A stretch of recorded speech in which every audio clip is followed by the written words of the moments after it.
Baru-baru ini, nama Riri Virus memang jadi sorotan publik. Setelah lama bungkam, ia akhirnya berani bicara soal perselingkuhan yang dilakukan Ayus Sabian. Peristiwa itu merupakan kenangan pahit yang coba dikubur dalam-dalam oleh Riri.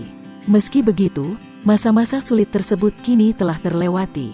Riri merasa lega akhirnya bercerai dari Ayus Sabian. Kini, dirinya memilih hidup bahagia bersama anak-anaknya. Kesedihan Riri yang harus bercerai dari mantan suaminya itu juga sampai di telinga Larissa Chow. Sama-sama bercerai dari pria terkasih. Larissa Chow pun turut sedih mendengar kisah rumah tangga Riri dan Ayus. Mantan istri Alvin Faiz itu pun ikut menyemangati Riri Virus. Lewat unggahan di Instastory-nya, Larissa membagikan potret kebersamaannya dengan Riri. Menurut Larissa, kesedihan Riri saat ini bukan menandakan dirinya lemah, namun mengingat kepahitan yang sempat dirasakannya. Menangis lagi, bukan karena lemah, mengingat, bukan karena ingin kembali, tulis Larissa Chow, dilansir Tribun Style pada Selasa, tanggal 25 Januari tahun 2022.